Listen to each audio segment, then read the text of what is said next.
In the land of Egypt, beneath the shadow of towering pyramids and the weight of Pharaoh's iron fist, there lived a people who had forgotten the sound of freedom. They were the children of Israel, descendants of Abraham, Isaac, and Jacob, but their heritage had been buried beneath 400 years of slavery.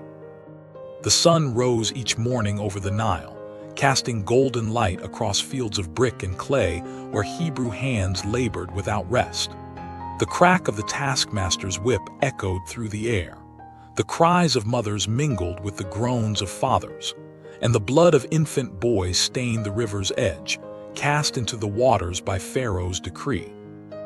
Every son that is born ye shall cast into the river, and every daughter ye shall save alive. It was a time of darkness, a time of despair, a time when it seemed that God had forgotten his people. But God does not forget. And into this world of suffering and oppression, a child was born, a son whose life would be marked by the miraculous, the impossible, and the divine. His name was Moses, and though he would be raised in the palace of the very king who sought to destroy his people, God had a plan that no earthly power could thwart. Moses would become the deliverer, the lawgiver, the friend of God. But first, he would have to learn that God's strength is made perfect in human weakness. Moses was born to a woman of the tribe of Levi, a woman of faith who refused to surrender her son to the river of death. For 3 months she hid him, wrapping him in cloth, muffling his cries, praying that Pharaoh's soldiers would not discover him. And when she could not longer hide him, she took for him an ark of bulrushes and daubed it with slime and with pitch, and put the child therein, and she laid it in the flags by the river's brink. She placed him in a basket, a tiny ark, just as Noah's ark had carried life through judgment, and set him adrift among the reeds. His sister, Miriam, watched from a distance, her heart pounding, her eyes fixed on the basket as it bobbed gently in the current. And then Providence. Pharaoh's daughter came down to bathe in the river. She saw the basket. She opened it, and when she looked upon the face of the crying infant, her heart softened. And she had compassion on him and said, "This is one of the Hebrews' children." Miriam stepped forward, bold and quick-witted, and offered to find a Hebrew woman to nurse the child. Pharaoh's daughter agreed, and so, by the hand of God, Moses was returned to his own mother, paid by the palace to raise her own son. Moses grew up in 2 worlds.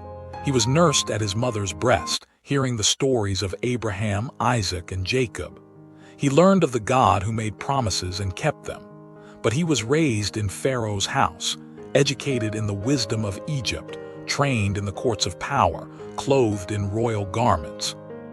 And Moses was learned in all the wisdom of the Egyptians, and was mighty in words and in deeds.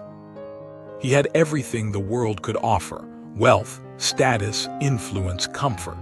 But deep within his soul there stirred a longing he could not name, a sense that he was meant for something more, a whisper that he belonged not to the palace but to the people who suffered beyond its walls. One day, when Moses was grown, he went out to see his brethren, the Hebrews, laboring under the weight of their burdens. He watched as an Egyptian taskmaster beat a Hebrew man without mercy, and something broke inside Moses. Rage, compassion, justice. He looked this way and that, and when he saw no one watching, he struck down the Egyptian and buried his body in the sand. And he looked this way and that way, and when he saw that there was no man, he slew the Egyptian and hid him in the sand. Moses thought he was acting in secret. He thought he was delivering his people. But the next day, when he tried to stop 2 Hebrews from fighting, one of them turned on him and said, "Who made thee a prince and a judge over us? Intendest thou to kill me, as thou killedst the Egyptian?" Fear gripped Moses' heart. His secret was known, and when Pharaoh heard of it, he sought to kill him. So Moses fled. He left the palace, the power, the prestige. He ran into the wilderness, far from Egypt, far from his people, far from the life he had known.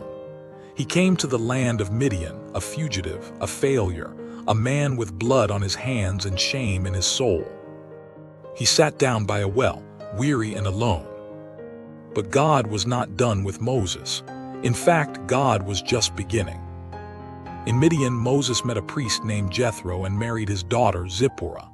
He became a shepherd, tending flocks in the wilderness, far from the grandeur of Egypt. The years passed slowly. His hands, once soft with palace luxury, became calloused from the crook of the shepherd's staff. His feet, once adorned with royal sandals, walked the rocky paths of the desert. He was no longer a prince. He was no longer mighty in words and deeds. He was simply Moses, a man who had tried to deliver his people in his own strength and failed.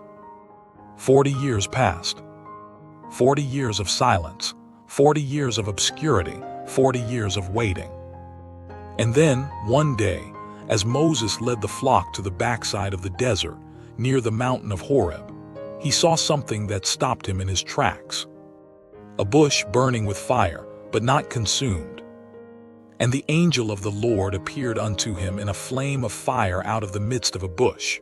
And he looked, and behold, the bush burned with fire, and the bush was not consumed. Moses turned aside to see this great sight, and as he drew near, a voice called out from the fire, "Moses, Moses." He answered, "Here am I." And God said, "Draw not nigh hither, put off thy shoes from off thy feet, for the place whereon thou standest is holy ground." Moses trembled. He removed his sandals. He covered his face, for he was afraid to look upon God. And then the Lord spoke words that would change the course of history. "I have surely seen the affliction of my people which are in Egypt, and have heard their cry by reason of their taskmasters, for I know their sorrows, and I am come down to deliver them out of the hand of the Egyptians. Come now therefore, and I will send thee unto Pharaoh, that thou mayest bring forth my people the children of Israel out of Egypt." Moses' heart sank, fear flooded his mind, doubt seized his tongue. "Who am I, that I should go unto Pharaoh, and that I should bring forth the children of Israel out of Egypt?" God answered with a promise that would sustain Moses through every trial to come. "Certainly I will be with thee." But Moses was not convinced. He made excuses, he questioned, he resisted. "But behold, they will not believe me, nor hearken unto my voice." God gave him signs: a staff that became a serpent, a hand that turned leprous and was healed. Still, Moses hesitated. "O my Lord, I am not eloquent, neither heretofore, nor since thou hast spoken unto thy servant, but I am slow of speech, and of a slow tongue." And the Lord said unto him, "Who hath made man's mouth? Or who maketh the dumb, or deaf, or the seeing, or the blind? Have not I the Lord?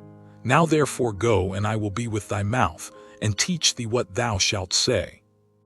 Still Moses pleaded, "O my Lord, send, I pray thee, by the hand of him whom thou wilt send." The anger of the Lord was kindled against Moses, but in his mercy, God provided Aaron, Moses' brother, to be his spokesman. Moses had no more excuses. The reluctant leader took up his staff and returned to Egypt, not in his own strength, but in the power of the God who called him. Moses stood before Pharaoh, the most powerful man on earth, and declared the word of the Lord. "Let my people go." But Pharaoh's heart was hard. He mocked the God of Israel and increased the burdens of the Hebrew slaves. The people turned against Moses.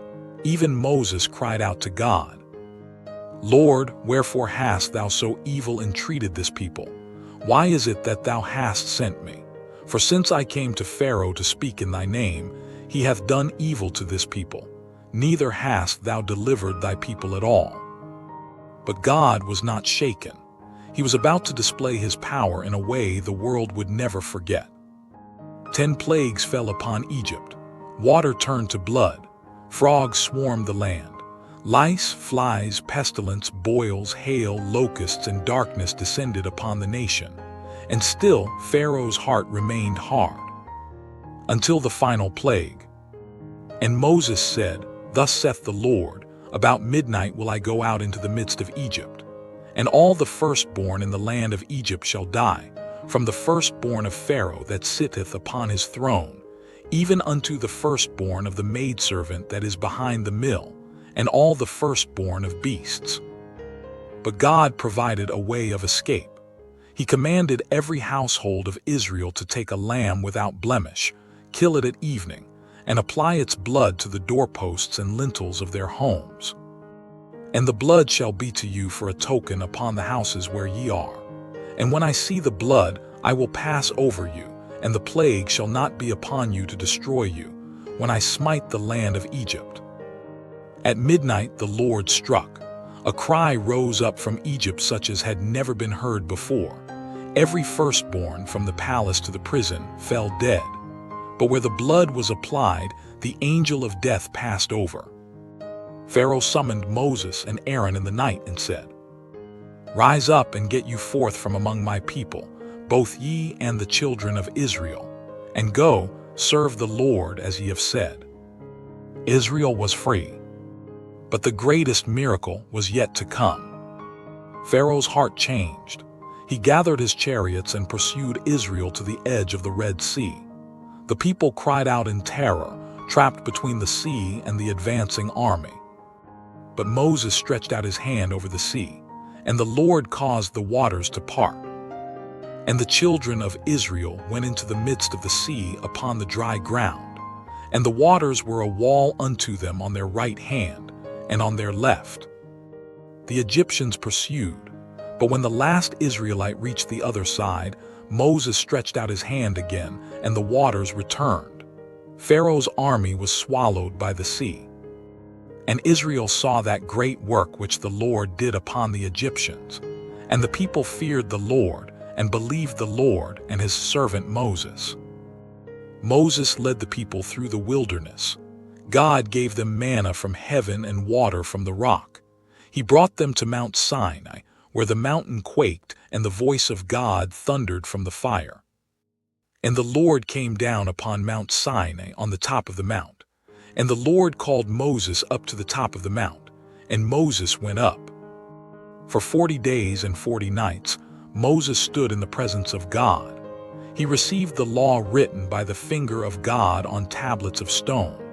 He saw the glory of the Lord and spoke with him face to face, as a man speaks with his friend. And the Lord spake unto Moses face to face, as a man speaketh unto his friend. Exodus 33 verse 11. Moses interceded for the people when they sinned. He pleaded for mercy when God's anger burned.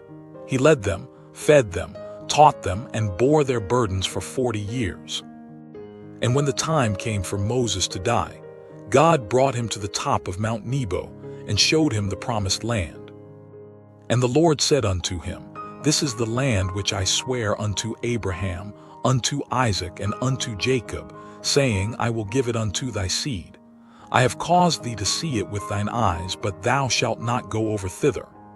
Deuteronomy 34:4. Moses died there in the land of Moab, and God himself buried him. No man knows his grave to this day. And there arose not a prophet since in Israel like unto Moses, whom the Lord knew face to face. Moses was not a perfect man, he was slow of speech, he was quick to anger, he made mistakes, he doubted, he hesitated, he struck the rock when he should have spoken to it. But God used him anyway. Because God does not call the qualified, he qualifies the called. Moses' life teaches us that God's power is made perfect in weakness. When we feel inadequate, God says, I will be with thee. When we feel unworthy, God says, I have chosen you. When we feel afraid, God says, certainly I will be with thee. Moses did not deliver Israel because he was strong. He delivered them because God was faithful. And the same God who spoke to Moses from the burning bush still speaks today. He still calls ordinary people to do extraordinary things. He still uses the broken, the fearful, the reluctant, if only they will say, Here am I. If stories like this strengthen your faith, Subscribe and keep discovering the echoes of God's Word. Moses walked with God. He spoke with God. He saw the glory of God. And though he never entered the promised land, he entered something far greater, the presence of the Almighty. And he said, "My presence shall go with thee, and I will give thee rest." That is the promise, that is the hope, that is the lesson. God is not looking for perfect people. He is looking for willing hearts. Join us here on Bible Echoes, where timeless stories reveal eternal lessons.